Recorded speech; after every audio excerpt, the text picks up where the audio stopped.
ஒரு முக்கிய செய்தி. பெண்கள் பாதுகாப்புக்காக சென்னையில் அடுத்த மாதம் முதல் பிங்க் ஆட்டோ பயன்பாட்டுக்கு வர உள்ளதாக தகவல் வெளியாகியுள்ளது. இணைப்பில் நமது செய்தியாளர் சாமுவேல் எபினேசர் இருக்கிறார். அவரிடம் கூடுதல் தகவலை கேட்கலாம்.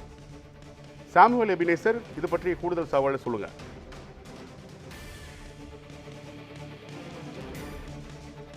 செய்ய வேண்டும் என தமிழக அரசு சார்பாக பிங்க் ஆட்டோ திட்டம் அடுத்த மாத இறுதிக்குள் செயல்படுத்தப்படும் எனவும் தெரிவிக்கப்பட்டிருக்கிறது. குறிப்பாக சென்னை மாநகரத்தில் பெண்கள் பாதுகாப்பை உறுதி செய்யும் பிங்க் ஆட்டோ திட்டத்தை மோட்டார் வாகன சட்ட திருத்தத்தில் அதாவது கொண்டு வரப்பட்டுள்ளது. இதில் ஆட்டோ முழுவதும் பிங்க் நிறத்தில் இருக்க வேண்டும் என்றும், அதே போல ஆட்டோவில் GPS மற்றும் VLTD டிவைஸ் என்ற அழைக்கப்படும் வாகன கண்காணிப்பு சார்ந்த இருக்க வேண்டும் என்றும் அதில் தெரிவிக்கப்பட்டிருக்கிறது. குறிப்பாக அடுத்த மாத இறுதிக்குள் இந்த சென்னை மாநகராட்சிக்கு உட்பட்ட பகுதிகளில் பிங்க் ஆட்டோ பயன்பாட்டுக்கு வரும் எனவும் எதிர்பார்க்கப்படுகிறது. குறிப்பிடத்தக்கது.